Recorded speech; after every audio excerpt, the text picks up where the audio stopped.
Hello everybody. Welcome to this latest webinar from FarrPoint. My name is Andrew Muir. I'll be chairing the session. Delighted that we've got a good audience online for this one. Hopefully people are coming in okay, and we've got most people on. We've got a great panel, which I'll come to shortly. But just to announce it, I guess, to kick it off, this session it's all about data centers and the role of the public sector. It's a hot topic, excuse the pun. The data centers are getting more publicity, not always positive, but the demand for new capacity is just continuing, and they're an essential part of our infrastructure. It'd be good just to chat through what we feel the role of the public sector is. So looking forward to this session very much. I'm just this holding slide, and then I've got one more slide, which is around the housekeeping. So just to let you know, the session is recorded. Please turn off your camera and speaker if you're sorry, your camera and your mic if you're not a speaker. We will have an opportunity for Q&A, so please use the chat function to enter anything you want to raise. We'll try and get to that at the end. If we don't get to your point, then we will follow up. And just a suggestion to use the gallery view in Zoom to see things best. So our panel, who I'll introduce in a minute, who I'll come to in a minute. We have an industry view on data centers from Louisa. We have a local government voice from John. We've got the UK government from Ethan, and a bit of an international view from Bjorn. So a really great set of panelists across different aspects of this topic. So let's get started. I'll get rid of these slides, and that's better. I can see things. So what we'll do, first of all, I'll just come round to each panel member to introduce themselves by name, organization, and your role in data centers. What's your role, or what do you get up to in data centers?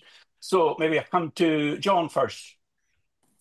Hello, good morning, everybody. My name is John Stewart. I work for the Greater Manchester Combined Authority, and my role is digital infrastructure advisor for the Combined Authority. Been looking at data centres for the past 8 months, and our role, along with colleagues, is to look at the issues around that. My background is very much, I'm a town planner. My background also economic development as well, but that's me.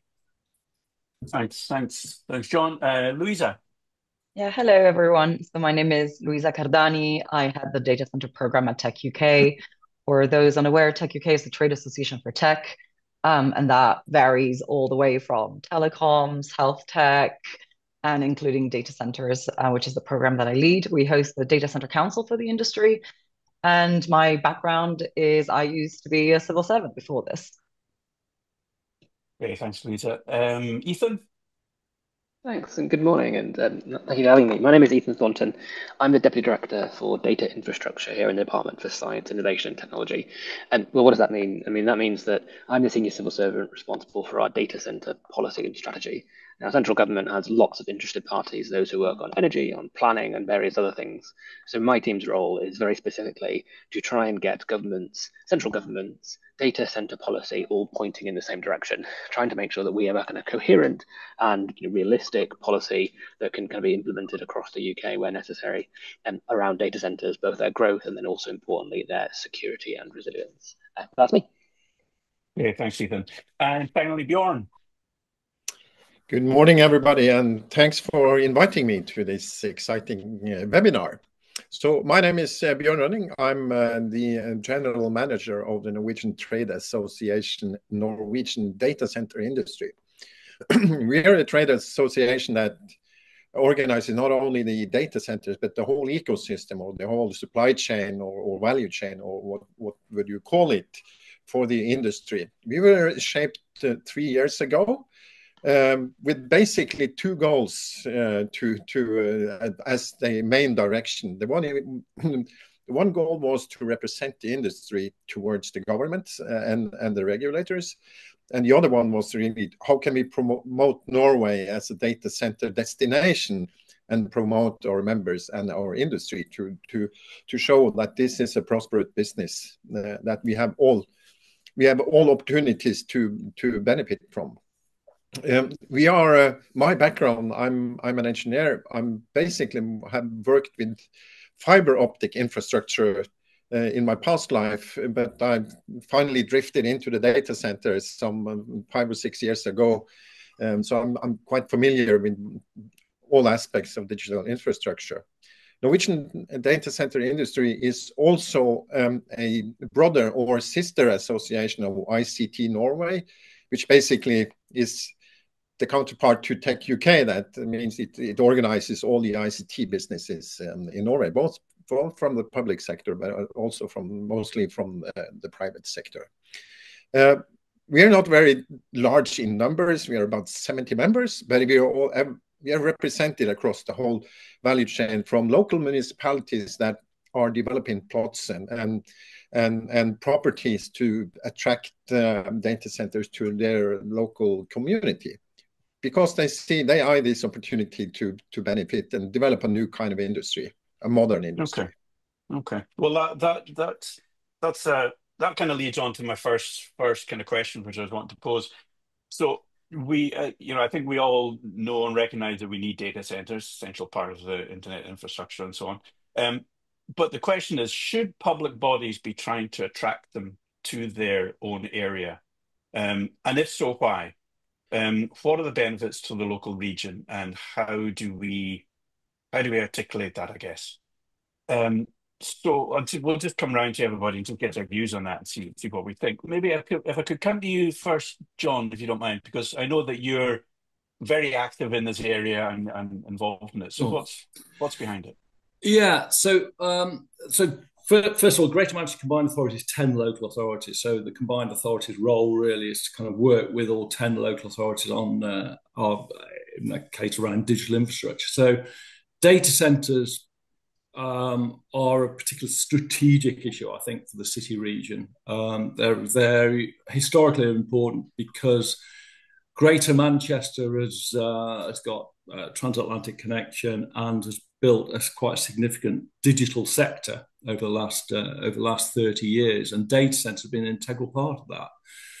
So I think from our point of view, data centers we kind of see as kind of really important for the kind of continued growth of the digital sector, and it's evolving really fast. So positioning Greater Manchester in terms of the data center market is going to be extremely important for us moving forward.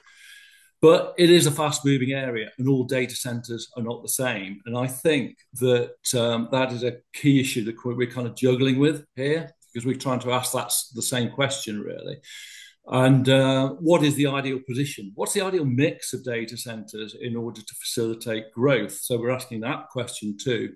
We've got around 30 data centers in Greater Manchester, but they're getting bigger and they're getting noticed, really, in Greater Manchester. So the one that has been recently launched is KO, which is a 40 megawatt one in Stockport, which was the ground was broken on that last week by Andy Vernon. But I think there are twofold issues I think that we need to look at here. One is how do we maximise local economic benefit from the data centres? Including attracting managed service providers, et cetera, et cetera. So that's one of the things that we're wrestling with, and we kind of welcome the kind of the openness, I suppose, of the market, particularly over the last few months in terms of engaging with them about this question. How do we do that? And the second one, how do we reconcile data centers with our other strategic, our other spatial priorities, particularly on the power issue? And that is the other thing that we're wrestling. And in particular, in Greater Manchester got this objective to get to net zero by 2038. How does this fit in to achieving that objective? And the final point I want to make is we've got a strategic spatial plan which identified all our housing, employment sites, and our growth locations up to 2037. We don't have a digital infrastructure plan to align with that, whilst we've got like a spatial plan. So I think that's a big gap. What does the future look like? How is this industry going to evolve, and how do we take account of it? How do we manage where these critical pieces of digital infrastructure are going to go in order to support our growth ambitions? And I think perhaps that's something that we need to discuss in terms of, well, the role of government in helping forward plan. Government historically have done some great things around foresight working. Maybe 10 years ago. Is there something that we could do around that might help local authorities to forward plan, to begin to see the future? So I'll leave it there. So thanks, John. I'll come to you, Ethan, in a minute. But just to come back on that, John, in terms of and you mentioned it about one of the questions about how to get most local economic impact from these data centers. Do you think it's around the jobs and activity associated with that data center, or do you expect some kind of clustering of other organizations and businesses, or thirdly, maybe is it just a kind of promotional thing to say, look, Manchester, we've got data centers, we know all about tech, we're a leading region. What do you think it is? Well, there's no doubt the profile side of things does come into play. But also, what we want to do is make sure that our local businesses actually benefit from the data centre. We know the data centre providers are choosing Manchester because there's a certain number of, I think, 4 million businesses within an hour's drive. So this hour's drive is quite important, which extends beyond the city region. So that's important, particularly for co-location data centres.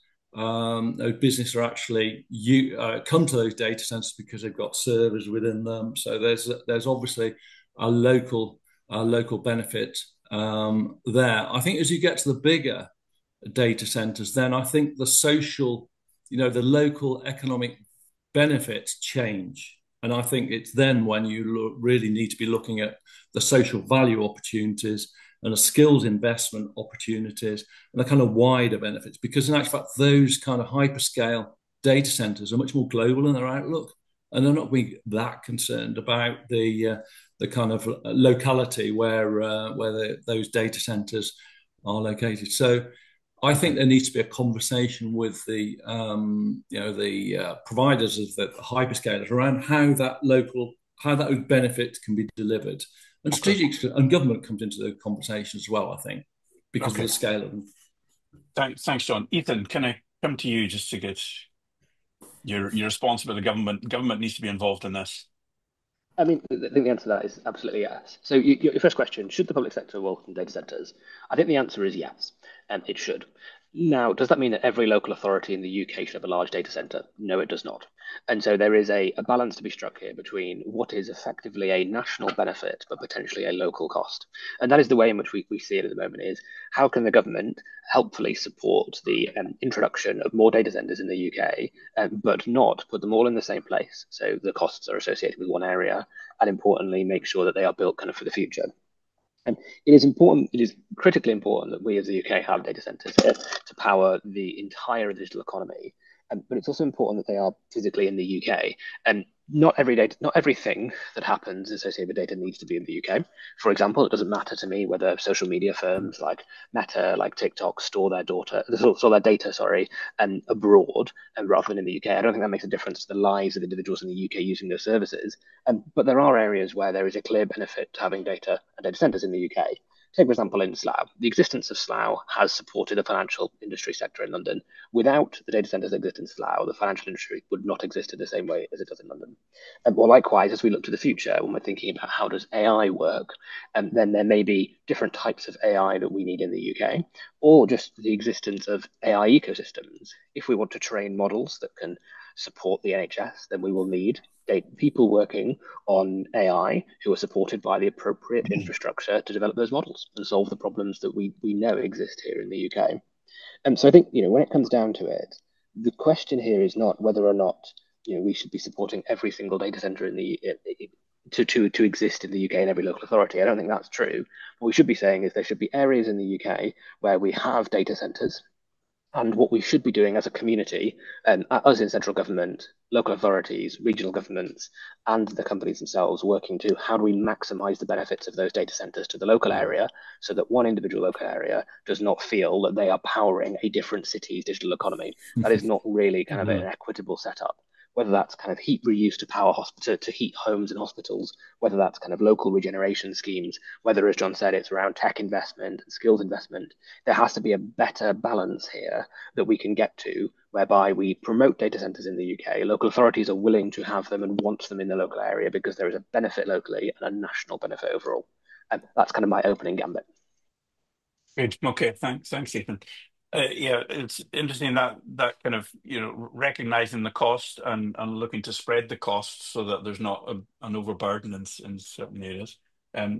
Louisa, can I come to you? What's Yeah, of your course. view on this? Well, my view is, as you can imagine, somewhat balanced because as the Trade Association for Tech in the UK, a lot of our members are just as diverse as, the sector is.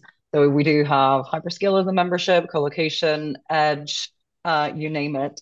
So data centers really are as diverse as they come. And of course, there isn't a specific like winning mix that works. They sort of are there responding to the economy demands, to the customer demands, and to the consumer demands.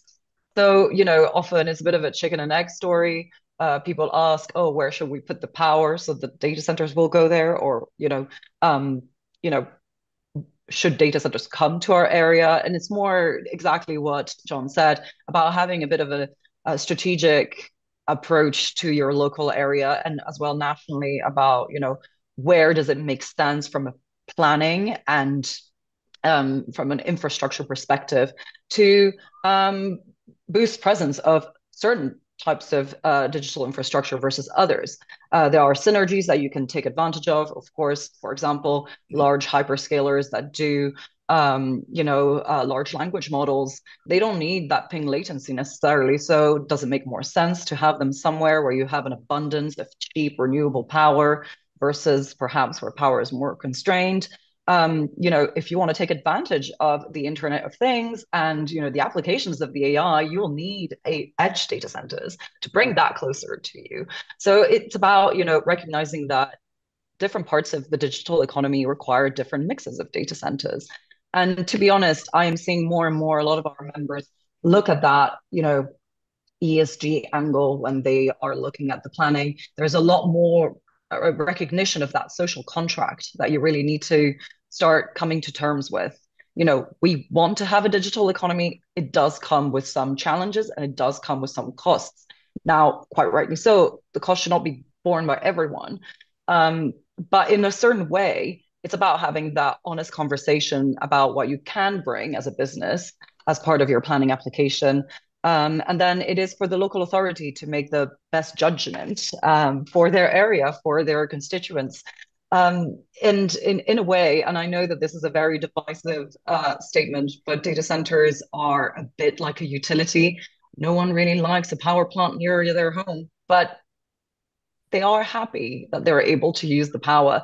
No one really likes telephone masts nearby, but we need them. So it's about having that honest conversation. And in fact, I think Bjorn has a really good example and quite a few of how this can be done very holistically. Excellent. And a nice segue into you, Bjorn. Thanks, Louisa. Yeah. I'll try to pick up on that, and thanks for that, Louisa. So I think that we in Norway we have always had the benefit of having a tremendous surplus of renewable energy that has recently become extremely attractive for all kinds of data centers, and especially the large ones. The more power consuming, the more attractive we are. So that basically has put us into a couple of dilemmas. And I think that it has been spoken a lot good things about the dilemmas that we are facing now. It's the social contract and having the honest conversation with the players, especially the hyperscalers, on the society's expectation of their investments and projects, large scale projects they're setting up. We are also following up basically almost project by project, at least for the largest projects, with impact analysis that we are going to recalibrate and remeasure after a set number of years to see if have the promises been kept. But more importantly is to have some sort of a campaign, an information campaigns towards the government, both the national government, but also the local communities that will have these monstrous, at some points, really large, large data centers occupying a large plot of land, and of course reserving a large portion of available energy that could have been probably used to other purposes. But so far, there's no industries that shows a larger ability to invest and to provide financing for getting the projects over the line. But I think there's a couple of things here that has been mentioned. ESG. So we are now working with the government and the planning authorities to put all the new industrial zoning areas that we should just avoid any, call it, abuse on nature more than necessary. Ideally go for brownfields, and also have in the regulations or the setup of the industry parks to be catered both for providers of excess heat and also to receivers and consumers of excess heat, that you will get some kind of a mixed industry within the parks, which is as of now it's ideal, but I think it's a track that we need to follow. And also I think that all the ambitious digital strategies that the Norwegian government has brought forward, they have somehow forgotten that you need the infrastructure to support it. And it's like Louisa pointed out, we have a NIMBY effect, not in my backyard, effect that we also need to cater to. So I would say that trying to get the helicopter view and a larger view and have a good conversation with the government, which I feel that we have succeeded with really good. We are being invited to basically all the consultations that would have effect on us. That goes for energy, that goes for the digital strategy, that goes for industrial development, and so forth. And we also see that there are large differences between the local communities in their engagement to attract these kind of things, this kind of investment. And also I would say that what really makes the data center industry in Norway somehow different from yours in the UK is that most of our large data centers are located in rural areas. But it seems like what makes them attractive there as an employer is that the workforce there is basically people coming from vocational schools. It's electricians, it's cooling technicians, it's plumbers, it's all these kind of workers that are probably out of work in their own local community. So we see now that's also a part of the impact analysis that we look at, that we see that housing prices are increasing after this industry is coming up, because it's becoming more attractive to move back to this. So, but it's still a big work in progress. But I think we are very confident that we have a good relation to the government. We have a good relation to the local municipalities, and we feel that we can work together on honing these strategies further on. That's really interesting, Bjorn. It comes to my next point, I guess, when we come to Louisa first on this. It's just about how the data center industry, the market is changing, and the impact of AI and how that's developing, and what it means for the type of location which data centers are looking for. Is it opening up new areas which might not have gone to before? Bjorn talked about a lot of these centers in very rural areas. Are we going to see opportunities for the north of Scotland, for example, and so on? So could you say a little bit just about how that is changing and the effect that might have on location? Yeah, of course. Well, the data center industry is changing all the time. They've always done it. They always, as I say, respond to consumer demand, new technology, new applications of services and the technology itself. So, in a way, the latest one, which actually hasn't really been the latest one, I think, AI has existed for quite some time. It's just we've seen a massive growth and applications of large language models and other types of AI, which have, of course, increased, power consumption demands. And the data center sector, have been trying to respond to this as well as making as much, progress as they can in energy efficiency. So, the demand of power versus the use is, the correlation is there, but, you will see that the demand of the services have gone up whilst they try to maintain power kind of at this level. um, and where they can it will be renewable power, so they do power purchasing agreements and sends a signal to the market. um, so the way that the sector is sort of changing is the power demand is increasing, but also there are more applications for Internet of Things. So you need more edge data centers. You need more, large language model data centers that can, sustain that computing and that can, of course, also have the best tech to be able to, provide what I would call efficiencies. So, for example, if you really want to get in the technical side of things, if you are a data center that is mostly focusing on large language models and AI or, say, quantum, you may want to look at things like liquid cooling, which the words make it sound like you're very water hungry, but it's not the case. It's a closed loop system. And in fact, some use immersion cooling, and that is in something that looks more like a mineral oil. So, whilst yes, the power might increase, the, water usage might decrease in these newer facilities. The other changes, once upon a time, most of our activity online had a ping latency requirement, which meant that realistically, you needed to be very close or as close as possible to your customer or your end consumer. That is no longer the case for a lot of our online activity and applications. If you need to train an AI, you need to train it. It can be somewhere else. The applications of the AI, on the other hand, might require an edge data center that provides that ping latency closer to the end consumer.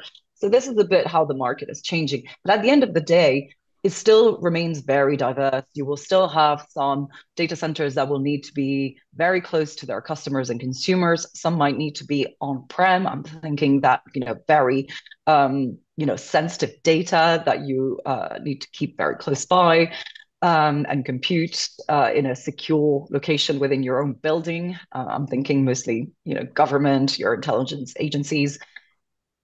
But so what the way that this is providing an opportunity means that you are no longer so much restrained by location. Yes, you're still restrained by your need for power and the need for fiber and connectivity.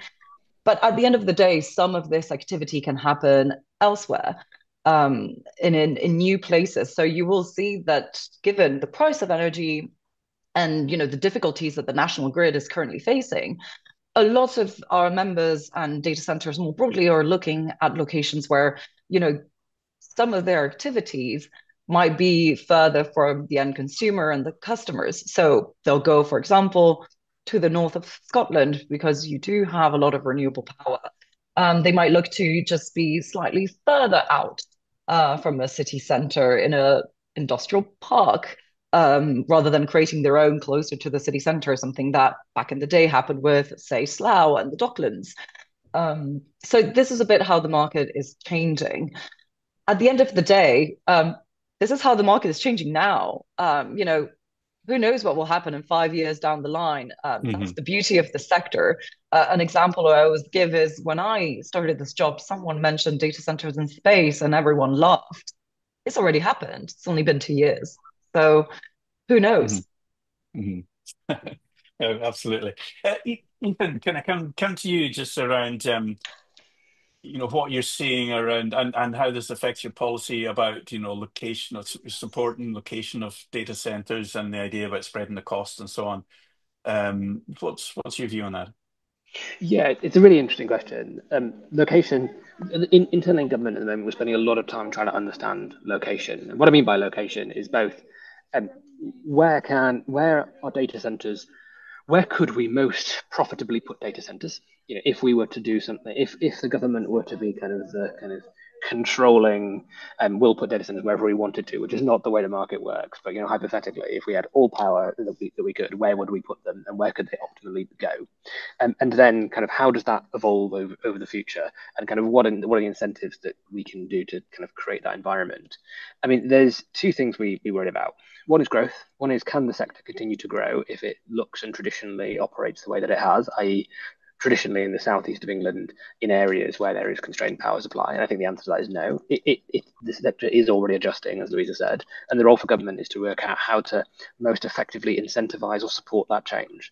And so we are looking, you know, quite heavily at what are the types of things that we could do to incentivize builder data centers outside of the southeast region, whether that be in the north of England, whether that be in Scotland, whether or not there are plans that we could do involving zones that look a bit like the Slough simplified planning zones or free ports, where we could create the conditions to support data centers to be in a certain location where we know there'll be power available, we know there's some land available, we know there could be a workforce that could benefit from having data centers nearby. So there's a lot of thinking at the moment. We're not quite there yet. What does that mean for our policy? But we are kind of heavily looking at the question. And, you know, offline, you know, for anyone on this call, from any local authority that thinks, I'd quite like to have a data center in my area, can we explore that? And please do feel free to get in touch afterwards. The second thing, which I don't think has been mentioned today, which I think is important, is security and resilience. So at the moment, we have a high proportion of data centers located in the southeast, with particular concentrations in Slough and in the Docklands. And, you know, that keeps us, you know, metaphorically up at night, due to the idea of, well, what would happen if there were a serious incident in Slough? You know, some form of significant explosion, some form of kind of severe weather event localized, or something along those lines. You know, the impact on the downstream digital economy could be quite significant. And so that is the reason why earlier this month, or last month now, we designated data centers as critical national infrastructure, so that we could work with the sector to understand what are kind of the security and resilience issues, and how will government respond to any crises in the sector and support the sector to kind of manage those risks. The reason I mention it in this context is I think there's a dual benefit. Not only can you potentially grow data centers more effectively in Scotland, where there is more power, and as kind of Louise and others mentioned, these latency issues no longer exist, but also it gives additional resilience to the system. And hopefully, you know, it's something we can explore with the industry and make sure that kind of we take account for in our plans. Yeah, really interesting. I'll come to you, John, in a minute, just around that resilience piece, because I know that's something that you've been kind of pitching. Bjorn, can I just come to you just around this is the question about how the data center market is changing and how that's driving, choice of location and so on. But you mentioned that a lot of sites located in quite far north and in rural areas of Norway. But why are they occurring there? What's driving operators to go there as opposed to anywhere else in Norway? I think Louisa has just summed it up. I think that there's a couple of questions. It's that the providers are asking themselves. It's the price of land, of course, the availability of land, and it's of course the access to renewable power. How much? And the fact in Norway that even though we have a world-class grid network, there are still pockets of locked-in power that is basically you can't effectively transport it out on the national grid because of lack of capacity in the grid. So that's where they find it's more on an opportunistic way of looking at that. But we also see that the interest for training AI training models to run, I have places to run and to build infrastructure to run the AI training. That's as exactly as Louisa pointed out. That's not latency dependent at all. So that could be basically located anywhere, just provided that it has some kind of a decent fiber infrastructure that can transport the data. Latency has absolutely no matter.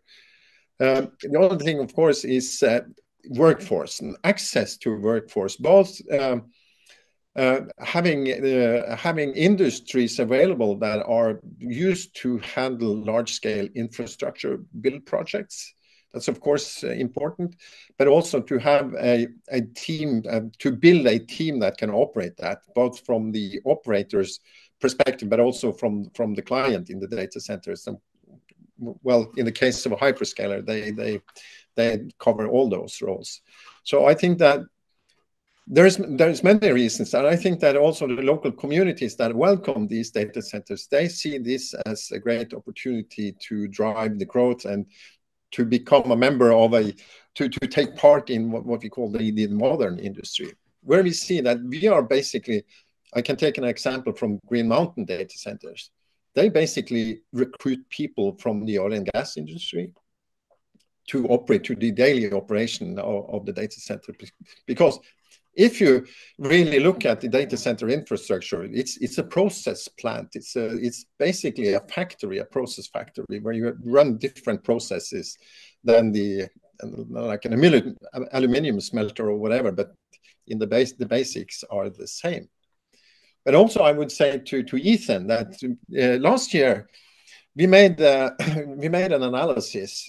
What would it mean if we shut down all the data centers in Norway for 24 hours? That was quite interesting, both from a financial, economical perspective, but also how does it affect our daily lives and livelihoods?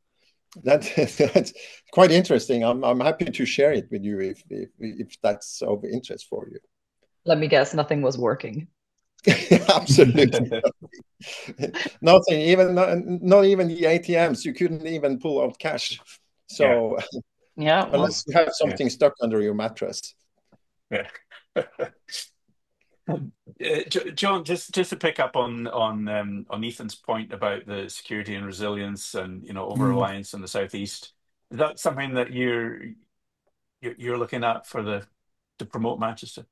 I think, well, it's obviously, I think, an opportunity for Greater Manchester. I'd just like to come back on the issue of land use that was mentioned. Louisa mentioned the changing environment, if I can, because it's kind of relevant to Greater Manchester. So Greater Manchester, a lot of the data centres, a lot of the early data centres were just to the south of the town centre, south of the city centre, and around that area. So that's where they kind of evolved from.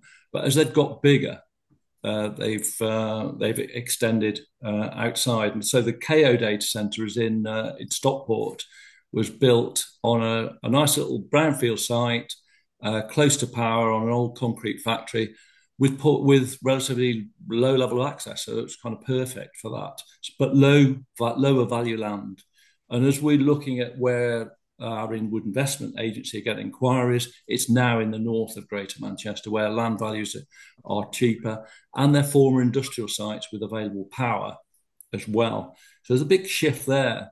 So just make that point. But the scale of the sorts of hyperscalers now that are coming forward, like the Northumberland one is a really good example, where the old British Volt factory is so significant that it sort of power. I mean, it's been talked about over one gigawatt, over like 10 years or something like that. That's a small power station. And if you kind of equate that to what, if you were having something of that kind of scale in Greater Manchester, that would actually be all the household, power all the households in Greater Manchester. So it's just a big shift in kind of thinking on this, which turns it into a national issue as opposed to a city region. Well, I just kind of make that point. But then the resilience question comes into that too, then, as to how you manage that resilience. And it is a competitive advantage, I suppose, that we've got in Greater Manchester, in that we can be like a failover for London, and consequently we are seeing a lot more interest on the back of that. Okay, good. Thanks, John. We're seeing a lot of publicity around data centers heating swimming pools. Hits the BBC. It's a nice story. So I'd like to talk about the efforts that data centers are making to make better use of their excess heat, and how that market could build up. Louisa, you maybe have a first stab at that one. I'm going to say something controversial once again. I mean, I Go think for it. heat export is a little bit of a red herring, right? Not all data centers will be it will be appropriate for data centers to provide excess heat. Not all data centers will have excess heat to the grade that you need um, uh, to be part of a heat district network, which is why things like deep green are so exciting because they're providing a small tailored solution, right? And that's the beauty of this industry. It's so diverse, and that's that's what's really important, especially when you're doing policy design, which is being outcomes based and making sure that it has that flexibility. I don't really want to be mean towards colleagues in Germany, but this is a classic example of how things should not have been done. With a very good policy outcome in mind, but not in the right way, in the sense that it is the sort of a situation where if you force industry to connect to a heat district network when you don't even know where the heat district network will be, you haven't really understood the mix and the kind of different levels of great heat that different types of data center can provide, you're really disincentivizing data centers from coming to your area or to your country. So it, it's a great sustainability opportunity. It needs to be done well and really having a bit of a honest conversation with each data center provider about what kind of great heat they're providing. Obviously, some will be better than others. For example, if you have your large language model AI data center that uses immersion cooling or liquid cooling, that captures heat better. Because say that you are in a power constrained area and the grade of the heat is fairly low, then you need to install a power pump. But then you already said that you were power constrained, so you need to have all these things in mind. The opportunities are good, especially for areas with fuel poverty, where energy prices are really hitting the most vulnerable. But it also takes time to think about it in a holistic way, building it. Another example we often say is, it sounds wonderful in theory, but if you do this in a big city, it means digging up the entire city center and laying pipework. I'm not sure residents are going to be happy, Hmm. even though you tell them that in 5 years' time they'll have lower electricity bills for heating. Hmm. So again, depends on the kind of great heat, where, who the end user might be. Yeah. And as I said, these are not easy questions, and the answers vary a lot. They are Yeah. as diverse as the local area, what the heat will be used for. So for me, it really Hmm. is about having, once again, that honest conversation with your data center operators in your area or those who are Hmm. looking to move into your area. Yeah.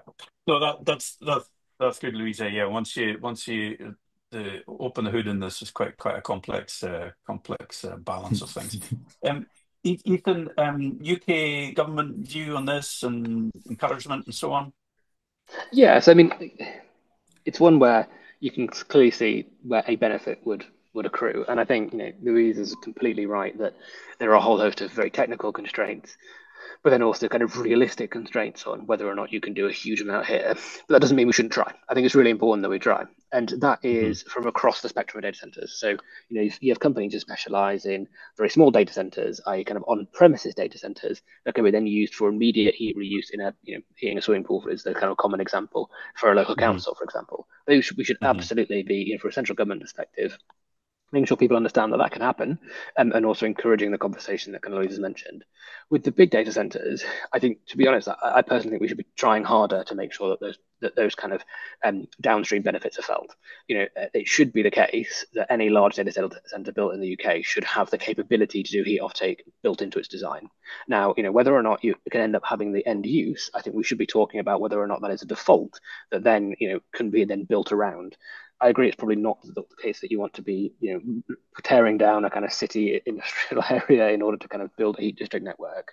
When we're thinking more about kind of the future data centers, how do we kind of, for want of a better pun, co-locate them in the right place? So, when the government is now thinking about new towns, well, why isn't the design of new towns going alongside the design of placing data centers in a place where you could do heat offtake? And so I think there are some areas where we should be really having this conversation properly, both local, regional, central government and industry, to make sure that, and it is not simply someone saying that it feels a bit too hard, so therefore we're not going to do it. I don't think it's the case, but I think we need to just test that and make sure we are all comfortable with the conclusion. And because there are also schemes ongoing, for example, the Greater London Authority is looking carefully at kind of how it can heat hospitals from existing data centers and new data centers that are being built. And if we do that, then there's clearly a public benefit from data centers that traditionally been seen as a cost. Okay, good. Thanks very much. I'm going to we've got 15 minutes to go, and I've got a final wrap-up question. But I want to come to a couple of questions which have been raised in the Q&A. There's quite a few, but there's a couple I want to pick out. One is, what is the panel view on how the economic benefits of data centers should be assessed? Is a new model of impact required for this industry for direct and indirect benefits? I'll maybe first come to Ethan, if you don't mind, on that one. So I think the answer to the question is, I think, yes, we do need a new way of doing this and a consistent way of doing it. And one of the reasons I say that is that, we struggle when we look at data centers because we look at kind of the direct impacts, relatively low employment, but high pound investments. So you'll see the government kind of making announcements around big data centers that are in the billions. And frankly, government loves to be involved in those announcements because they're high volume, but they don't necessarily have a huge number of jobs. I've seen things swing the other way, which is if I account for the benefit of every single user of my co-location data center, I suddenly have a third of the economy as being just done by my data centers, which then feels slightly disproportionate because that doesn't take into account, well, actually, if you didn't exist, would there be other data centers? How would the kind of system operate? So I definitely think that we do not, as an industry or as government, explain the indirect and direct benefits in a consistent manner. And I think there's probably value in getting to a better version. Okay, And thanks. actually, on that, if I may, we are drafting a report that should put some numbers there, hopefully. So, like every industry, it has costs and it has benefits, right? And it's about being holistic in how you approach that. Heat export. If you have lots of dry cleaning in your area, maybe that, excess heat is great in winter for everyone. What about summer? Who can benefit from that excess heat in summer? Having those conversations is really important. And the indirect benefits is just like data is the new gold, is a new currency. No data, no industry, no economy. It's just as simple as that. Bjorn, I really want to see the numbers that you came up with if suddenly data centers were to just like shut down. Yeah. And can I move to, thanks, Louisa. Can I move to you, Bjorn, just on this question about assessment of economic benefits and the model of impact? What are you doing there? So, and actually, we are about to publish the report, the annual report for 2024, any day soon, hopefully before the end of October. And we have engaged one of the most authoritative analysis bureaus in Norway to conduct that service for us, just to make sure that it's a non-biased view that we are presenting. As Louisa said, we are basically going to show both the cost side, the negative sides, but also the benefits. But of course, up until now, it has basically been focusing on the direct, indirect, and to a certain degree also on the induced effects. But I think that we need to expand that scope even more, including the layers that the application level and the digital service is what that provides of opportunities or growth benefits. And in case of Norway, we are basically exporting a lot of the data we are processing. Because the domestic market in Norway probably fits within the city limits of Manchester. So the amount of data centers we have, we need to see the import or the value of this as a new new export industry for Norway and those opportunities. And also, I just want to throw on a little comment about heat reuse and really having your head cold when thinking about this, and don't rush to any conclusion, because there are no simple answers to that. So we Yeah. are now going to enroll in an 8-year research program. It's called innovation-based research. It's both looking at developing new technologies, but more importantly, new applications for heat reuse. Because the go-to model today is district heating, and the numbers of this his district heating infrastructure in Norway, they are far and few between. So we need really to look at this take a completely different angle into this problem, but hopefully the technology will bring us on in terms of liquid cooling, immersive cooling that ups the heat values. Okay, good. Thanks very much, Bjorn. We want another question. I'm just going to come to John and Louisa on it. The public sector also represents a significant user group of data centers. What should NHS, local authorities, and higher education consider, and what are the opportunities when taking a position on supporting data centers? I'm happy to start as a very broad approach, given that that's the only approach I can really provide. Again, it's about having that strategic thinking about, if you have, for example, a university that is looking to do some serious computing, whether it's through a supercomputer or, something slightly less than that, you will require a data center. You just will. Otherwise, how are you going to, take advantage? You're going to have to consider alternative options that might suit you slightly less. If you are the NHS, different data will be more or less sensitive. You might look in some instances to some on-prem and some in a colocation data center, depending on who wins, the tender. And that actually is really important. I think there is a bit of a traditional playing by HMRC's book and HMT's book on value for money, which is great. But the problem with data is if you go with the value for money option, that means that resilience, such as migrating data if there's an issue, might not be part of that contract. And we have seen this happen before. And it's, the data center often gets blamed. And, the operator will just turn around and say, well, like the contract, we went by the contract, unfortunately. So, there are great benefits in what you would call economies of scale, right? If you put data in a colocation data center, there is a strong chance that your energy bill will be lower because a colocation data center has been optimized to be as energy efficient as possible. They have the latest cooling systems and whatnot. That might drive down some costs, but there will always be data that makes sense for a business to keep on-prem, or for an entity such as an NHS trust to use on-prem.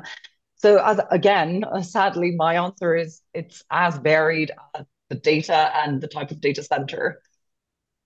Good, thanks, Lisa. John. Just come in on that. We're looking deeply at this in Greater Manchester because of the devolution responsibility we've got, both with health and working closely with the local authorities, transport as well. So the consolidation of our use of data across our data centres is a significant opportunity, as kind of Louisa was kind of alluding to. We've also built one network in Greater Manchester, which is the largest public sector network of its kind. So we want to utilise that asset as well. But we see significant opportunity to save money and be much more efficient in a way in which we utilise data, both for our own needs and also others. So we're in the process of looking at how we can put together a framework within which we can develop that further. But it's just a massive opportunity for the public sector, and I think that that's kind of, I think we've had conversation with government about this as well, about how we can best utilize data too. So really, really good question and really timely. Good. And I think Ethan offered up a contact and support for any local authorities who are interested in this as well, I guess, Ethan. So absolutely, thanks for doing that. Good. So final wrap up question. Can you have a think and give me the top things a public body could do to help support data center needs, given that they're such an essential part of our online life. But as we know, they come at some cost, but benefits too. So, Bjorn, maybe first of all, come to you. Just quickly come around everybody, just for what do you think? Top things public body could do. I think engage with the industry. Um, the open and honest conversation has been mentioned many times in this webinar, and I think that's really the core of the question. And be open on everything, but also the industry also need to be better at showing the opportunities and how they contribute, and also being a part of the social contract. And showing, because I think the days that you could just come establish your data center and buy the power and basically leave it with that, those days are over. And I think even the hyperscalers are starting to get the grasp of that. Great, thanks, Bjorn. Louisa, top I things was going public to body could flip do. the question around. It's a two-way street, right? Yeah. What can a data center do for Yeah. you? If you are an area with a lot of manufacturing that just is losing competitiveness, and you need to retrain skills, you have a local workforce and large manufacturing plants that can be repurposed. We're seeing a lot of this in Wales. A data center is you're a good local investment for the area. So it is the other way around. It's also about that ESG. Can the data center be part of your decarbonizing and help you? Can they look at, a brownfield site and bring some biodiversity net gain as part of that, increase your local biodiversity, power purchase renewables so that more renewable power comes to the area? There is so much. It's just about, as we've all been saying, having that honest conversation.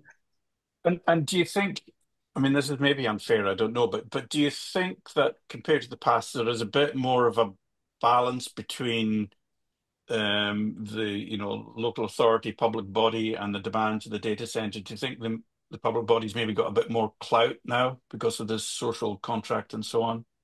I think a little bit, not all, because of course it's about, the more you are aware of these centers, and if it has historically been in your area, there is that change about the social contract. There is a lot more realizing that the way that the planning applications was working was not really suited to all sectors. Data centers are not the only ones, by the way, who suffer from the fact that some of the planning rules need to change to keep up, in line with, the digital economy, but more broadly the economy as a whole. So there is a change in, we need to redraft how we imagine industry, how we imagine planning, how we imagine power.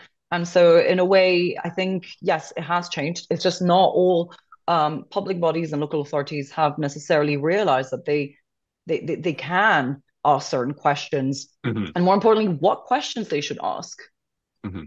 Yeah, good, thanks. And I guess that's where Ethan might be able to help out. And so, Ethan, just your top thing public body can do apart from contact you.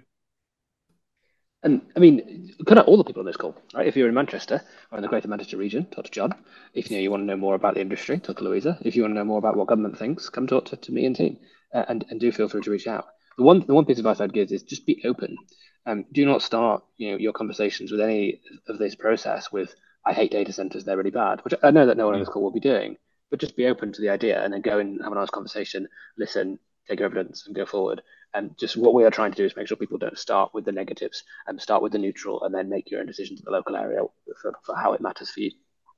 Great, thanks, Ethan. And John, very quickly, what do you Very think? quickly, communication engagement is critical, and it's great to be, having the, we regularly been communicating with Louisa and Ethan about the issues here. So that's critical. And as a planner, I would say this, wouldn't I? I think it's around looking at where your kind of key sites are, brownfield sites that are not necessarily your kind of strategic employment sites with okay access. You don't need brilliant access for a data center. Do an evaluation of the kind of land use opportunities across the areas to see where they, where it might be possible to accommodate a data center. I think it's part of that forward planning. Okay, excellent.